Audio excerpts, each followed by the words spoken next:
Raina Lynn Rison was born on May 6, 1976 in LaPorte, Indiana.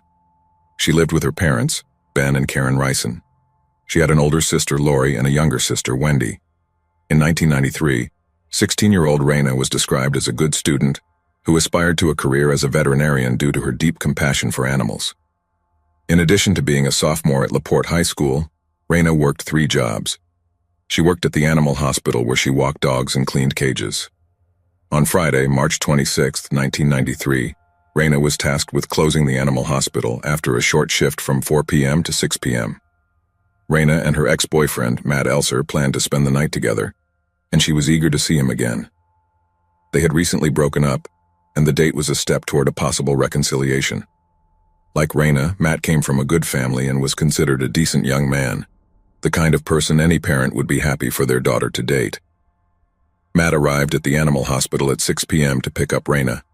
After waiting for a while, he got out of his car and went to the front door where he found all the lights off and the door locked.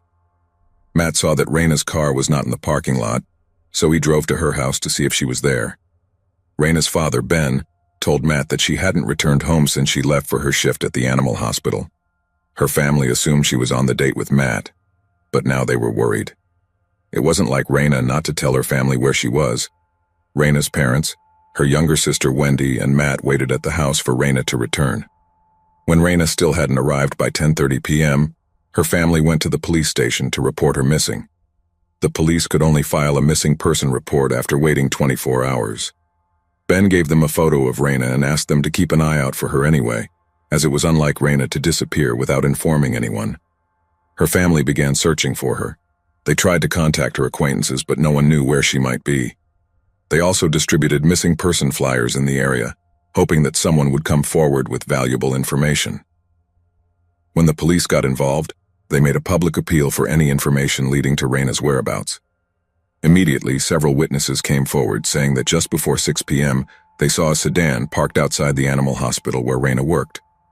Several witnesses said they saw 2 men in the sedan with Raina, and it seemed like she was arguing with them. The witnesses initially ignored it, assuming it was just a couple arguing. Matt Elser was questioned by the investigators. He stuck to his story about waiting for Raina and discovering she wasn't at the animal hospital. The police learned that Matt had wanted to take a break in the relationship. They had taken a break but had recently reconciled.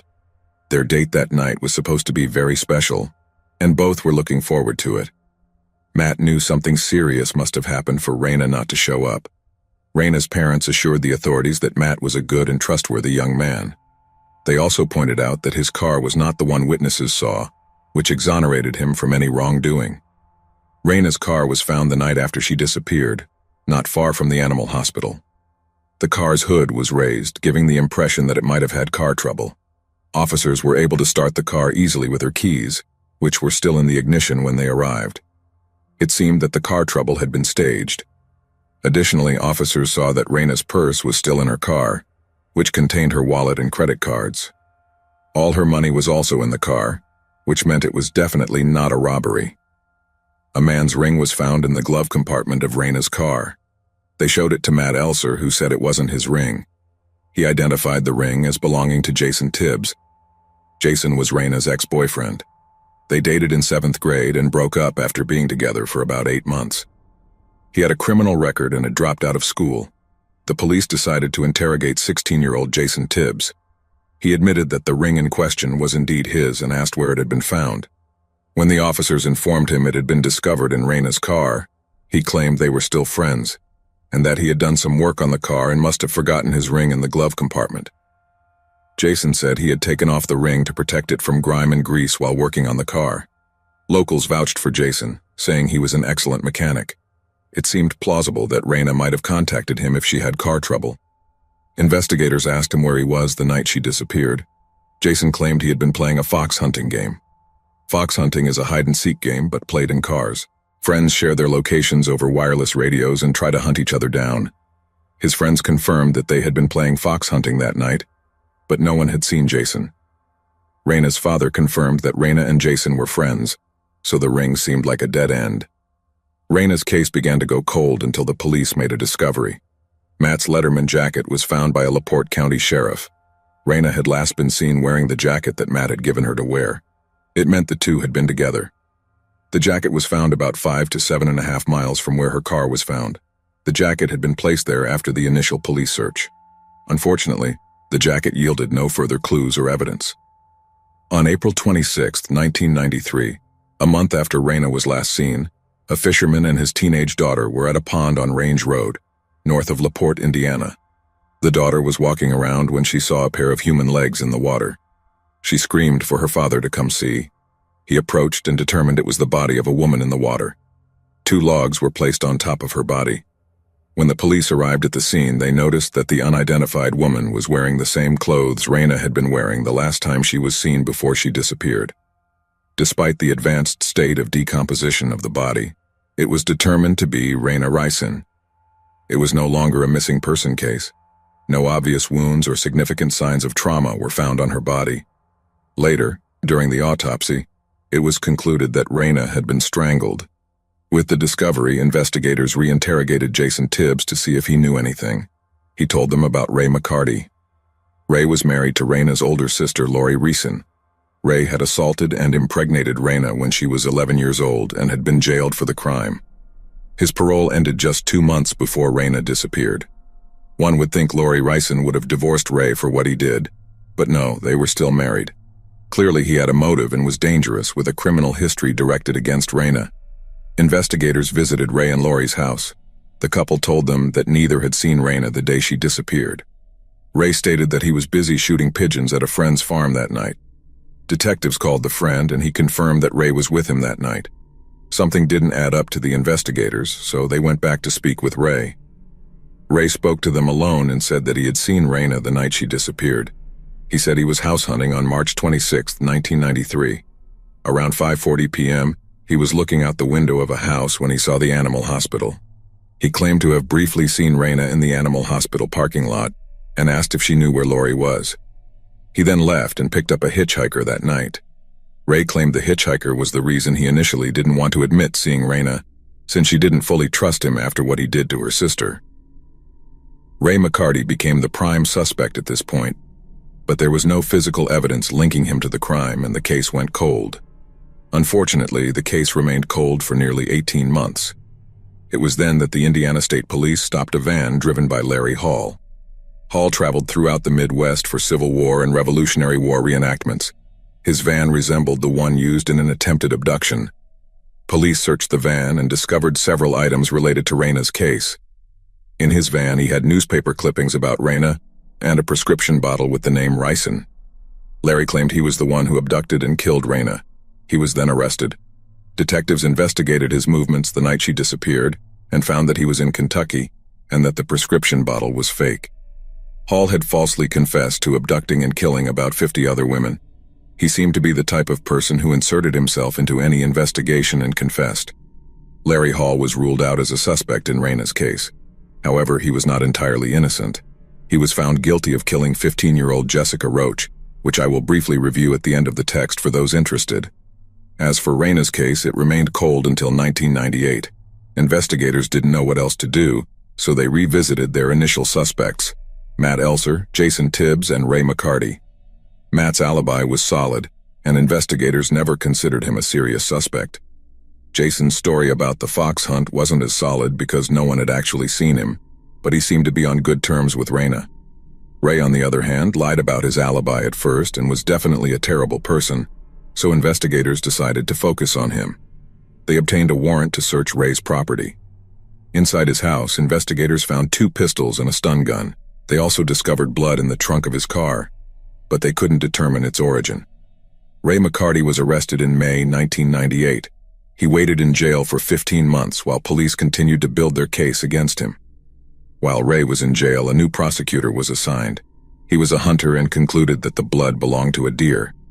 The prosecutor felt there wasn't enough evidence to link him to the crime, and they were forced to let him go again. He was released after a year in jail. For the next 9 years, the case was again classified as a cold case. Unfortunately, in 2008, the police received a tip that would open the case completely. They received a letter from an inmate serving a 44-year sentence. His name was Ricky Hammonds. He requested to speak with investigators. Ricky was in prison because he killed his roommate. Ricky said he decided to come forward after thinking about his niece. He said he would want someone to come forward if something happened to her. This is what he had to say. In 1993, when he was 14 years old, he was on the roof of a barn next to his parents' house smoking marijuana. He heard a car pull into the barn. Ricky saw his sister's boyfriend, Eric Feldman, and Jason Tibbs. They opened the trunk of his sister's sedan, and Ricky saw a body covered by a blanket. Ricky could still make out the upper half of the victim. It was a woman wearing a Letterman jacket. He didn't know it was Raina, but a few days later, when Raina's face appeared in the media, he realized who it was. Ricky said he was afraid to come forward in 1993 because he worried about getting in trouble for smoking marijuana. The police located Eric Feldman in South Carolina. He was visibly nervous, didn't want to talk to them, and refused all interviews. Investigators told him he would face no consequences if he told them exactly what happened to Raina. He accepted the deal and told them everything. Eric said he and Jason were driving his girlfriend's sedan when they passed by the animal hospital on March 26, 1993. Jason wanted Raina to leave Matt and get back together with him. When she came out of the animal hospital, he called her. She clearly didn't want to talk to him. Before she could scream, he shoved her into the car and told Eric to drive off quickly. A couple of minutes later, Eric stopped the car and Raina tried to flee. Jason chased after her and said, "If I can't have you, no one will." He then strangled her until she stopped breathing. Jason and Eric loaded Raina's body into the trunk and drove to the barn where Ricky saw them. After much deliberation, Eric and Jason decided to place Raina's body in the pond and weight it down with logs. Eric drove Jason back to the clinic to pick up Raina's car. Jason abandoned the car and also disposed of Matt's jacket. In August 2013, 38-year-old Jason Tibbs was arrested and charged with taking the life of Raina Reeson. It had been 20 years since Raina lost her life. His trial began in late 2013. The defense argued that Ricky was not a reliable witness, as he was a high school student at the time, and because he waited 15 years to tell the truth. To ensure that Eric Feldman testified truthfully at the trial, he was granted immunity from prosecution. After a long trial that lasted until December 2014, Jason Tibbs was found guilty. He was sentenced to 40 years in prison, 20 of which he would serve in freedom. Outside the courtroom, Raina's family cried, hugged each other, and hugged the prosecutor. The Reeson family obtained a form of justice, but the daughter they lost to a crime of passion would never return. Tibbs still claims he is innocent and that Ray McCarty is responsible for what happened to Raina. Tibbs made numerous appeals to the Indiana Supreme Court after being rejected by the State Appeals Court. On September 8, 2016, the Indiana Court of Appeals ruled against Jason Tibbs' request for a new trial. As recently as 2018, his lawyers publicly stated that they are still fighting for his innocence. Raina was 16 years old and had her whole life ahead of her. She was finally happy again when she and Matt reconciled. Unfortunately, it seems she was surrounded by terrible people who let her down. As I promised, I will review some of the details of the Jessica Roach case. Jessica Roach, 15 years old, lived in Georgetown, Illinois in 1993. She dreamed of one day becoming a pilot. On September 20th, 1993, Jessica Roach went out for a ride on her new bicycle. Tragedy struck when Jessica's sister found the bicycle lying on the road, but Jessica was nowhere to be found. Her sister alerted their father, who contacted the police, but Jessica would never be seen alive again. 6 weeks after her disappearance, her remains were discovered in Perrysville, Indiana, near the state border. Her body was found by a farmer who made the discovery while using his combine harvester. Jessica's body showed signs of having been there for some time. Due to the condition of her remains, it was difficult for investigators to learn more about when, how, or where she lost her life. The police found the suspect, Larry Hall, about a year later, when he began following a pair of girls. The girls reported him to the police and provided investigators with Hall's license plate number. When he was brought in by the police for questioning and shown a photo of Jessica, Hall apparently flinched and covered his face before denying ever having seen her. A confession was eventually obtained, with Hall telling the police that he tied her up, but he couldn't remember with what. He then said he removed her clothes, assaulted her, and strangled her against a tree with his belt. Hall also provided vague descriptions of other young girls he had abused. "I picked up several girls in other areas, but I don't remember which ones I hurt," he told the police. Investigators determined that he was falsely confessing to many crimes, but that he had indeed taken Jessica's life. Hall was sentenced to life in prison without the possibility of parole. He is currently incarcerated in a medium-security prison in North Carolina. Jessica Roach's loved ones have held charity events in her memory in past years, and in 2015 created a scholarship in her name.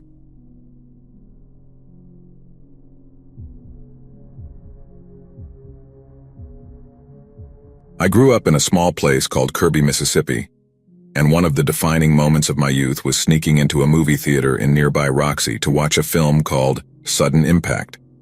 It's one of the sequels to Dirty Harry, with Clint Eastwood playing the same character who, in the first movie, gives a speech to a criminal with the famous line, "Do you feel lucky?" The movie itself isn't anything special, at least it can't compare to Magnum Force, but it marked the first time I thought, I want to be a cop, but not just any cop.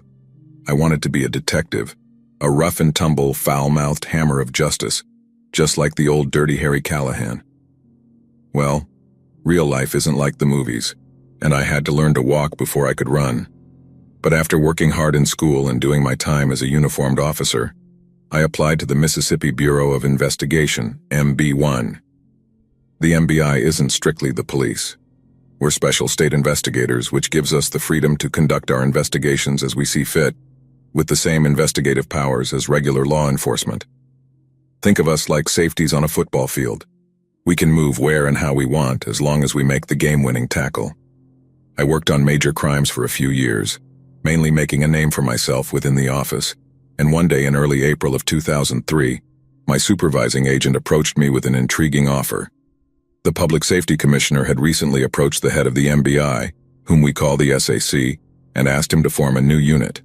This unit would be different from any other before it, and would focus on a single task: reviewing and potentially reinvestigating what are known as cold cases. Many other states already had a unit dedicated to cold cases, but officially, Mississippi didn't have one until the summer of 2004. However, 18 months earlier, the head of DPS said it was time for the Bayou State to have some of its own officers investigating unsolved crimes, and gave the green light for the pilot program that I eventually became a part of.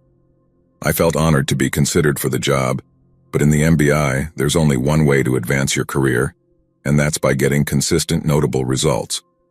Working on solving tough old cases would be a noble pursuit, but I wasn't sure if it was the right choice at such a formative stage of my career. Working on cold cases seemed like a job for a veteran, someone who had the patience and experience to see things others didn't. But I wanted to run with the big dogs. I wanted to be chasing down killers, kicking down doors, and hauling them off to jail in cuffs. I didn't want to be stuck in the files 12 hours a day, getting paler and older with nothing to show for it. However, according to my supervising agent, my hunger was exactly why he wanted me there. He believed that if I applied that same energy to cold cases, I could potentially make a career in that area. And if the pilot program succeeded and the unit expanded, I could end up being promoted and leading my own team. Once he reassured me like that, I accepted the invitation and put in my application. A few weeks later, the first cold case unit of the MBI had its first official meeting in one of the conference rooms at our district headquarters. Basically, our job was to go through piles of unsolved case files, all related to violent crimes, and pick out any we thought had a chance of being solved. Then we had to take the case file to the district attorney's office and see if they'd be willing to prosecute any suspects we could identify. I suppose that might sound odd to some people who think surely it's the DA's job to prosecute anyone suspected of a violent crime, right? To that, I'd say that, in theory, yes, but that's not always the case. A district attorney might tell you they serve justice, but in reality, they don't serve anyone but the people who elect them. I guess that's a good thing if you look at the big picture. It's still we, the people. But unless it's going to make the DA look good, they won't want to pull money from the public purse for it. And I get it. It doesn't make sense to solve a 30-year-old double murder when there's an active child predator prowling the state committing crimes in the here and now. But this attitude made our job unnecessarily frustrating. The purpose of creating the cold case unit was to cut through all the red tape. But in practice, we ended up having to get our cases approved before we could even work on them. However, whenever we got that approval, if we had the evidence, the case file, and a viable suspect, then everything was set to go. The first case I sent to the DA involved a Jane Doe who had been found in Marshall County in 1993. Her body had been found by a guy who had pulled over to the side of the road to take a leak. He stopped his truck, went into the trees for a bit of privacy, and then noticed two fairly large garbage bags near the base of a tree. The guy said he thought some idiot had been dumping trash and planned to haul the bags to the back of his truck to dispose of them when he got back to town. But then, as he got closer, he started to smell that very unpleasant but oddly familiar stench. The guy didn't take another step toward those garbage bags. He knew what was in them because they smelled almost exactly like his old cat when his parents pulled its maggot-riddled corpse from the crawl space under his childhood home. The man went back to his house, called the cops, and told them he had a really bad feeling about the two garbage bags he'd seen. Not long after, a highway patrol officer was taping off the scene in preparation for the arrival of the forensics team. Jane Doe's body had been dismembered and then placed in two garbage bags, her torso and arms in one, her legs in the other, but her head, hands, and feet were missing. It was estimated she was between 17 and 25 years old when she was killed, while abrasions on her knees and lower back suggested she made her living as a prostitute. There were needle marks on her arms and around her groin, suggesting prolonged and habitual narcotics use, but we had to wait for the toxicology report to know how extensive the drug use was at the time of her death. Jane Doe had high levels of oxycodone and Demerol in her system, but she also tested positive for cocaine, methamphetamine, and a surprisingly high amount of a synthetic psychedelic known as 2CB. During the subsequent investigation, two of my fellow major crimes agents isolated a trail of boot prints leading from the nearby road to the dump site and back. They didn't belong to the truck driver who had found the garbage bags, nor did they belong to any of the MHP officers who had first arrived on the scene. The prints from those size 12 Red Wings were one of the only pieces of evidence major crimes had to work with, but at the time it was considered very important. Red Wings were the footwear of choice for serial killer George Jones, who was already serving life for the murder of 3 prostitutes throughout the 80s and early 90s. Then, with Jane Doe's body being found in 1993, the original investigators on the case believed she was one of Jones's victims and tried their best to pin it on him during his 1998 trial, I think. But after going over those case files, I noticed there were 2 big inconsistencies between the 1992 and 1994 murders and my Jane Doe from the year in between. First, one of the pieces of evidence used to convict George Jones was the tachometer from his truck. In simple terms, these measure how hard an engine is working, and Jones's was used to prove that he had lied about detours on his assigned truck route. But in the case of Jane Doe's murder, Jones's tachometer matched the route he claimed to have been driving, one that took him far away from Marshall County during the period when Jane Doe's body was believed to have been dumped. There was always the possibility that Jones had swapped his tachometer with someone else's in an attempt to cover his tracks, but if that were the case, why did he only get smart for one of the murders instead of all of them? The second inconsistency involved the method of disposal. The 1992 and 1994 victims had been extensively mutilated, but it was messy, frenetic mutilation, with no apparent rhyme or reason. In Jane Doe's case, the removal of her head, hands, and feet wasn't done with surgical precision, but it marked the only way her body had been defiled. The dismemberment had only begun after her murder. Jones, on the other hand, usually started cutting into his victims while they were still alive, and unlike Jane Doe, his victims still had their fingers, toes, and teeth. At his trial, the prosecution presented the 1993 murder as an attempt by Jones to change his modus operandi, partly as a way to entertain himself and partly to throw off the cops. However, the defense pointed to the tachometer evidence and argued so convincingly that the jury only found Jones guilty of 3 first-degree murder charges and not the original 4. At that point, the prosecution was happy to have gotten a conviction, and although Jane Doe's case was shelved among the unsolved ones, it was believed that someone would eventually definitively link her murder to George Jones, and the case could finally be closed. After all, Jones wore size 12 Red Wing boots, the exact same ones that left the prints at the scene. It had to be him, right? Same type of victim, same location, just a slight variation in modus operandi. Even if the jury didn't see it, major crimes thought they had found their man. So although Jane Doe's case remained officially unsolved, no one felt too bad about shelving it among the cold cases, since the man who likely killed her was already destined to rot in prison for the rest of his life. This is where I bent the rules a little. The DA's office never would have approved reopening the case until we had a viable suspect, and I strongly implied that I was going to be the one to finally close the investigative gap between Jones and Jane Doe. The only thing was, I didn't believe Jones was our man. Jones was a man of moderate IQ who struggled with methamphetamine, prostitutes, and his own guilt. He could hide his meth use from his wife and kids and mistakenly thought he could also hide his infidelity. But by murdering the prostitutes he sought out during his long meth binges, Jones was unloading all his self-hate on those poor girls.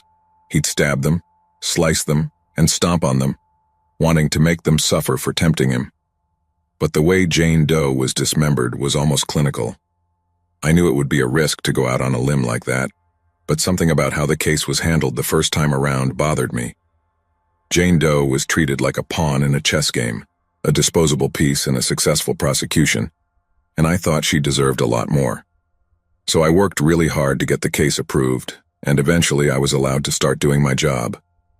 My first call was to the missing persons team, and using their newly digitized record system, they were able to provide me with a list of young women whose cases met some pretty narrow criteria.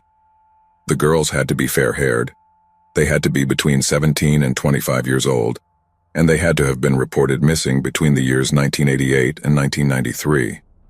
From the look of her body, Jane Doe had been a drug user and prostitute for some time before her murder, so I asked the missing persons agents to keep that in mind in their search.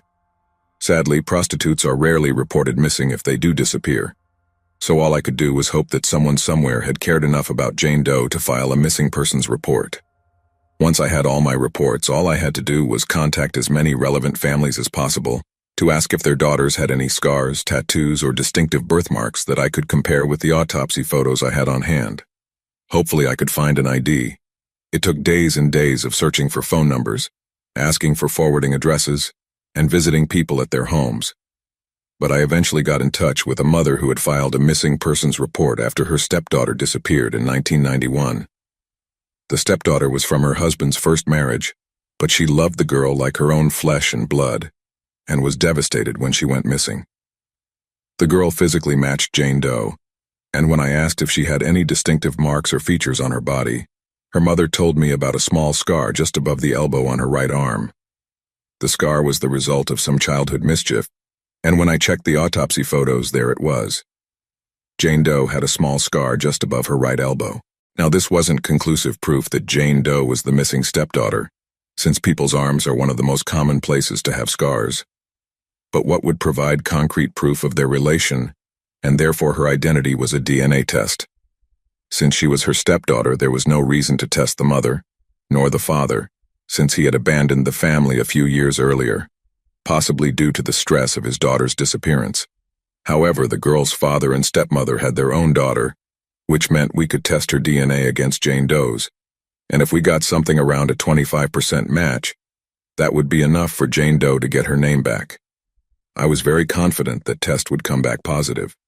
I mean, the odds of two fair-haired young women having the exact same scar just above the elbow were astronomical. I also showed the stepmother a portion of the autopsy photo, and she claimed to be 99% sure the scar belonged to her stepdaughter. But when the DNA results came in, they said there was no match. There was no match between the two supposed half-sisters, which on the surface meant that Jane Doe couldn't be the woman's missing stepdaughter. If she were, as I mentioned, the DNA test would have resulted in about a 25% match. And as you'd expect, I was incredibly disappointed. I had such a strong hunch that Jane Doe was the missing stepdaughter, and at first, those test results were a real blow to my confidence. If I had a picture of the stepdaughter's scar, something I could use to compare those two scars, that would have been a game changer. But I didn't have one, and no offense to the stepmother, but I wasn't going to trust her very fallible memory over a black and white DNA test that clearly said, no match. I was forced to consider other options, so I kept working and contacting the families of young women who had gone missing in the state of Mississippi. But every now and then, I'd come back to the missing stepdaughter, wondering how in the world something so sure had turned out to be a failure. And so, after thinking about it for a long time, I started asking myself some very out-of-the-box questions. Namely, what if there was no match between the two half-sisters, because the missing girl wasn't actually her father's biological daughter from his first marriage? She was supposed to be from his first marriage, right? And the stepmother had no reason to doubt what her husband had told her. But then, what if that was a lie? At the time, I had no idea why the father might lie about something like that. But there was at least one innocent explanation for it. that the missing girl could have been adopted at a young age. Maybe her adoptive father didn't want her to know, so he decided to keep it a secret until a more appropriate time. After all, he and his new partner decided to have a child together fairly quickly, and the knowledge of her adopted origins might add strain to an already stressful situation. But then, what if there was another reason the father had lied about his first daughter's origins, one that wasn't remotely as innocent? I asked the woman if she had ever met her husband's first wife, and she said no, that she had died shortly after giving birth to their daughter, and that her husband claimed the memory was so painful that he preferred not to talk about it. That led me to do a little digging into the father's past, just to see if there were any adoption records in his name. But there wasn't a single document with the supposed father's name in the system. I then went back to the stepmother and asked if she had kept any of her husband's old documents, particularly anything with his social security number on it. She said there wasn't much in the way of documentation, but she had his social security number written down somewhere. She thought she might need it during the process of dividing her deceased husband's estate, but it turned out she didn't need it and was happy to give it to me. Once I had his social security number, I could plug it into the state adoption databases, and if it resulted in a match with him adopting a girl of Jane Doe's age, then my theory would be back on track. But frustratingly, there was no match. However, during the process of researching the social security number, I found something that blew the case wide open. The social security number didn't match the name of the missing father, but instead, a completely different name came up when I entered it into the state computer system. I knew I was onto something big the moment a different name popped up, but this name didn't match any adoption records in the state either. However, the name did have a criminal history attached to it, and although it was very brief, it was very significant to the investigation. The criminal history included a charge of indecent exposure and a charge of attempted abduction of a minor.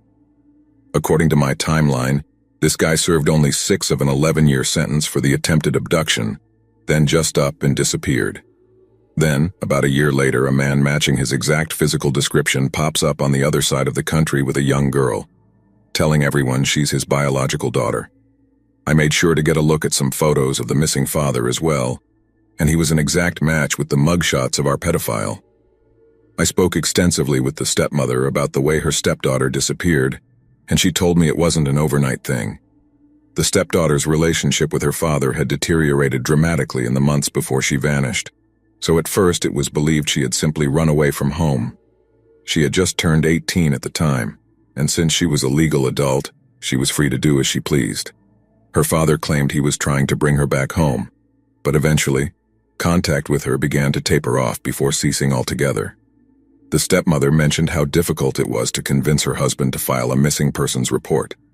She said that reporting her as missing felt like a defeat for him, that acknowledging she was in danger made him feel like he had failed as a father.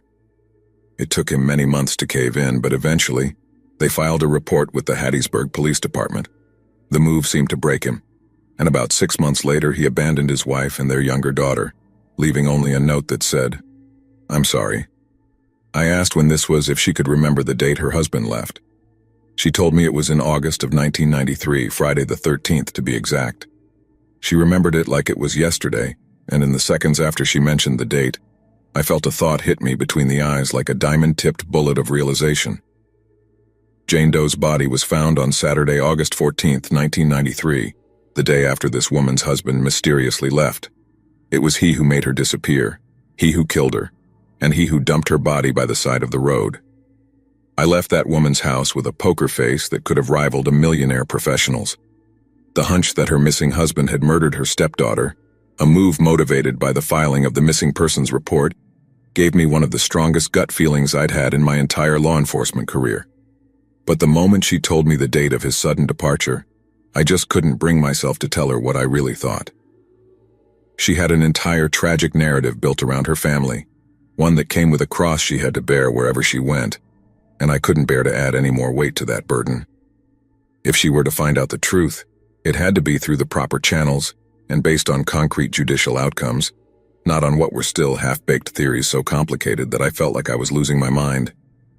And how do you even start to tell someone that her husband married her under a false identity, that his so-called daughter might have been a kidnapping victim, and that not only was he a potential suspect in her disappearance but also in her eventual murder? I think just one of those things would be enough to send a woman like her into a shock-induced catatonic state, but altogether could kill a person if you caught them at the wrong time. Since I had no viable suspects, there was no point in taking any of my findings to the district attorney, but it made perfect sense to bring what I had found to the MBI's Major Crimes Unit, as well as to several other organizations, including the FBI, the U.S. Marshals Service, the National Crime Information Center, and the National Center for Missing and Exploited Children. If we were potentially dealing with a nationwide fugitive hunt, there was only so much state authorities could do, and if the father had fled the country, then it was totally out of our hands. After that, I just closed the case back up, put it back in the pile with all the other cold cases, and then continued trying to find one that would result in an actual conviction and not just a spot on the FBI's most wanted list. The cold case unit was created to close cases and get results, ideally in cases where investigators were just a few feet from making a touchdown. All I could do was hope that someone in the federal chain of command would take enough interest to find our suspect, extradite him back to Mississippi, and then bring him to trial for murder. But to this day, that hasn't happened. I worked on many more cases, some good, some bad, but I never heard anything else about Jane Doe from Marshall County, and I never shared my thoughts or feelings with her stepmother. Like I said, it wouldn't feel right to put that kind of weight on her, especially when it all boiled down to theories. I work in the state's Criminal Information Center now, doing something much slower and much less exhausting than working on old cold cases. I miss my time with the unit. Those seemed like the good times before I realized they really were the good times. But I don't miss cases like Jane Doe's because it's impossible to miss something you have to leave behind. It has to disappear or change in some way. But Jane Doe's life, her death, her story, will always stay with me. I've accepted that now, and while I'd like to see her killer brought to justice before I go back to God, I've also accepted that for some people, justice is a luxury they'll simply never get to enjoy.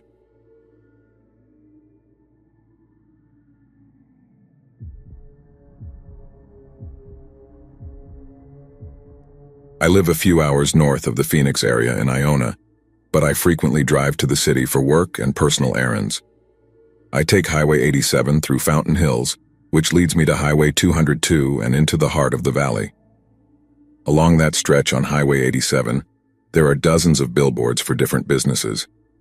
I don't remember the exact month, but later in the year 2021, I recall passing by one of those billboards and seeing the photo of a missing person, Ethan Risto, missing in Fountain Hills.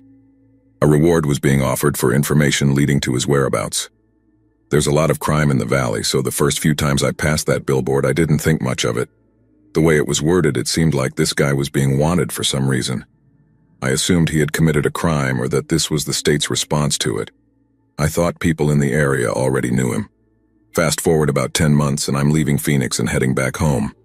I see that same billboard again and realize that it's been almost a year since I first saw it. And there's no way the state or the police department would keep something like that up for so long. It had to be private, which meant it was a real missing person, not just a fugitive criminal.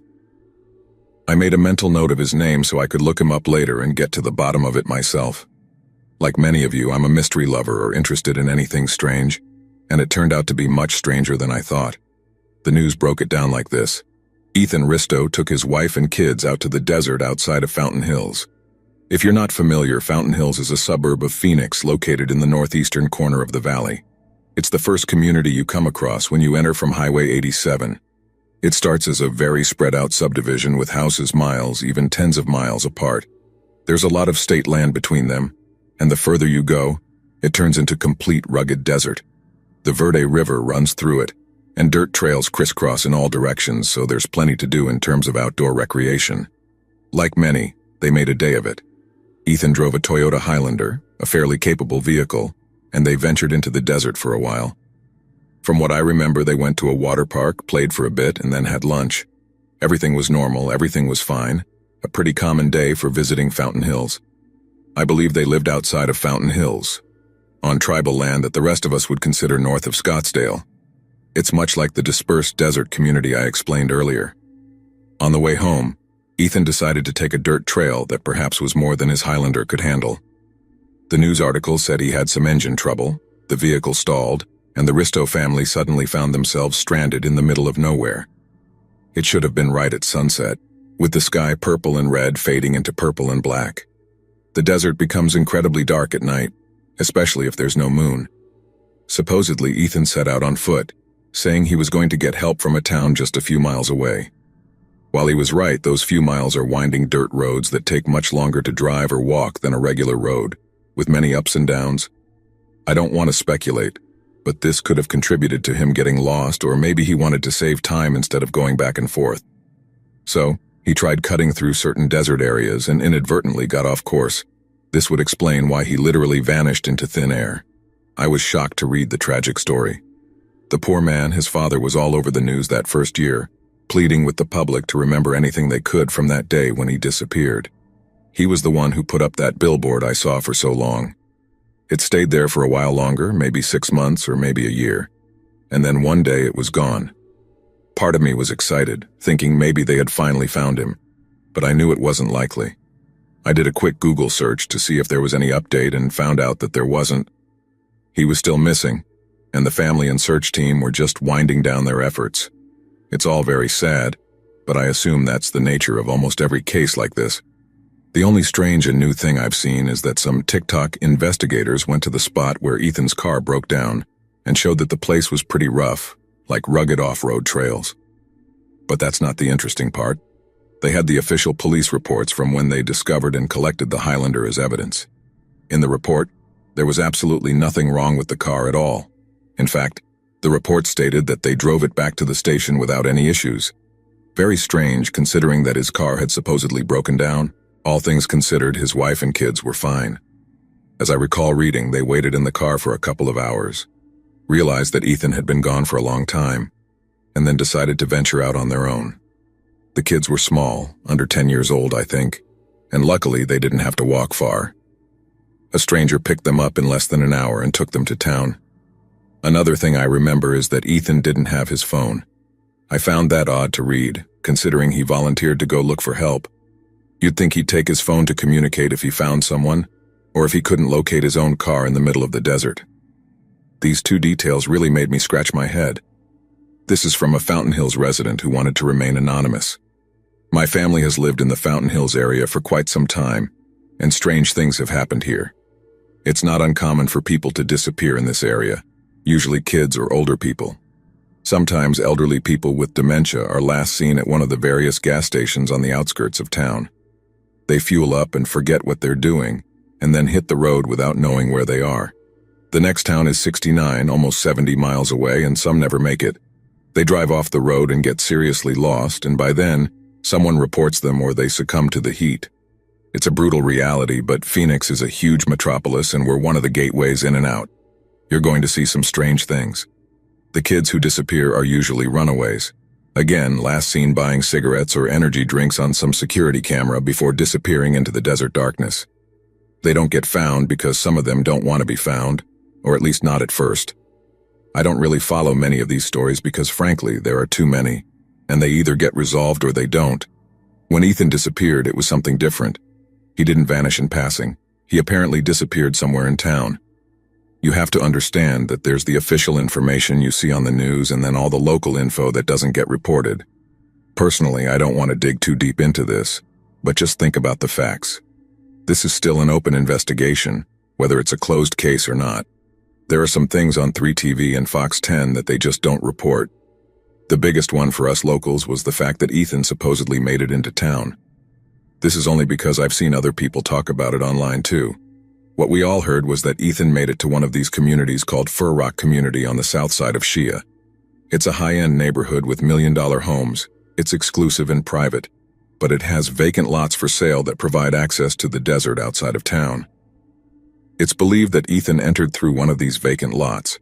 He was seen around 7 p.m., wearing cargo shorts, sunglasses, boots, and nothing else, no shirt. It was August in the valley, so I guess it's not the most unusual. But if he had been walking through the desert in the full heat of summer, he was probably roasting. It's always struck me as odd that he was seen in that state the last time he was spotted. But that's not all. The last time he was seen, he was supposedly shouting that everyone in the neighborhood was trying to kill him and his family, running from house to house, yelling about some conspiracy to murder his family and make them disappear. I don't live in this particular Fountain Hills neighborhood, but I know people who do, and it's rumored that this really happened. After all the hysteria, he simply vanished. Whether he ran off into the desert or got into another car, no one's really sure. I've heard different versions of the story, but ultimately, I don't think there's any evidence to support one or the other. We've heard all the conspiracy theories, like he ran onto the reservation lands and was never seen again, or he got into a black SUV that sped off down the road. It was said he was hitchhiking and was picked up by a van. Obviously, these are just rumors, and the police quickly sifted through what was tangible and what was pure speculation. But there was one very strange thing I heard, and it was that his family might have also been seen in the neighborhood. It's a weird story, and I couldn't tell if the person telling it was claiming they were all together on foot or all together in their car. I knew they had been driving around the desert when their car got stuck or something, and that's what triggered the whole situation. I thought it was a very strange rumor to spread and couldn't understand why or how, but like anything else, I figured it was possible but unlikely. But I decided to investigate the case for myself this time instead of Ethan. I was interested in his wife and kids. What was their official statement? I learned her name was Hannah, and she co-owned a coffee shop in Scottsdale called Espresso Express. As for statements about her missing husband, there were literally none with her face or name. There was a pretty standard news report that only existed because the news channel had reached out to her for an interview. Other than that, she hadn't posted any information regarding her family or her husband. I found that personally strange, so I decided to dig into her further. There was a lot to uncover. Ethan's father was fighting for his son, trying to search every corner in his effort to find him. I learned from his online posts, his YouTube posts, and his many interviews with local news stations. The guy left no stone unturned in his search for the truth, and in that search, he made several comments hinting that Hannah, Ethan's wife, wasn't cooperating with the police or anyone involved in the investigation. That explained why I couldn't find any public statement from her anywhere. Hannah was literally one of the last people to see Ethan alive, and she was locked up and unwilling to share any information with anyone. To this day, I still don't know what to make of that. I don't know her personally, so I can't say why she didn't cooperate. Maybe there's a good reason. All I know is that a man disappeared here and nobody has answers. Hannah wouldn't leave my mind for some reason, so I kept searching for things connected to her name. That eventually led me to public court records, where I found something very, very interesting. Hannah was being evicted. I wasn't sure if this was her home address or the coffee business they owned, but there was a legitimate and recent legal document stating that she was being evicted 2 months after Ethan disappeared. I'm not really sure how this ties in, but it's more fuel to the fire of a strangely serious mystery that still has no answers to this day. Here's another perspective from a private investigator in Phoenix. I didn't personally work on the Risto case, but I consulted for a guy who did.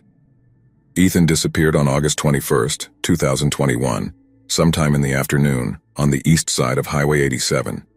Because of the location of his disappearance, this open investigation remains under the joint jurisdiction of the Salt River and Scottsdale police departments. And due to the nature of those departments and the nature of this case, not many details have been made available to the public. Here's something strange I can tell you. The dates this guy disappeared vary all over the internet. Everywhere you look, many news stations, and in many interviews, it's fully revealed and accepted that Ethan took his family out for a drive on the 20th and then disappeared later that night. But if you look in the official missing persons database, he was reported missing on the 21st, not the 20th. It's not the strangest thing, but there are reports of people claiming to have seen Ethan in the Shia Boulevard and 87 area the next day on the 21st. How could he be missing in broad daylight? Fountain Hills is very spread out, but for the most part it's a dense little community on the threshold of Phoenix. It would be incredible to be lost when you realize you're behind the Fort McDowell Casino.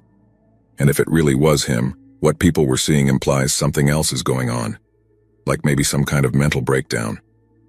Why would he stay in the area for so long if he claimed he was going to get help?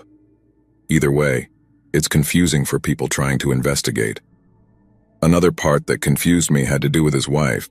She came out with a story when she was first picked up that went something like this.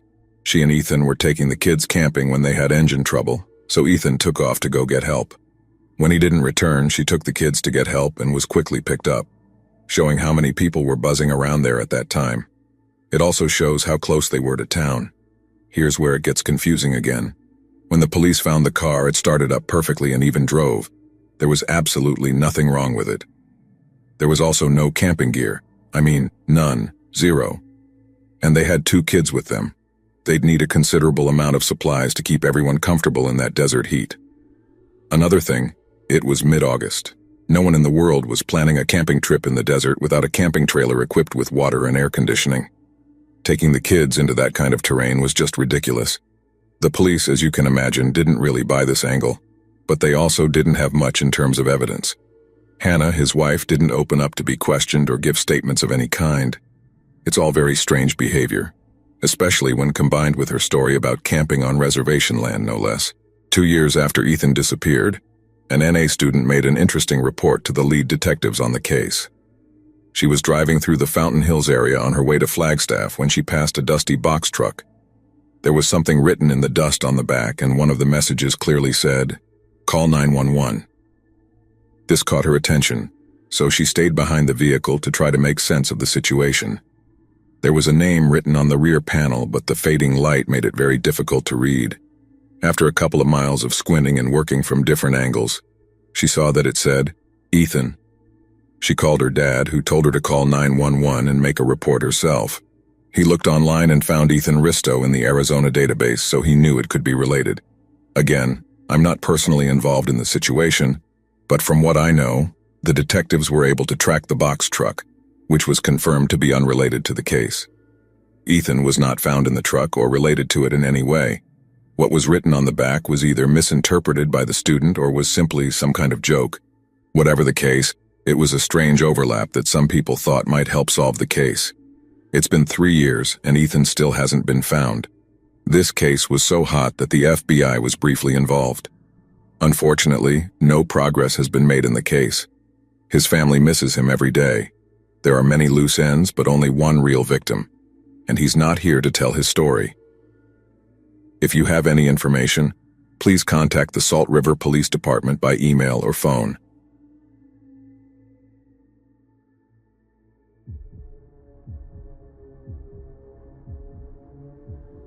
Death is certainly painful, but nothing can be more agonizing than dying by fire, as was the case for a woman from Utah.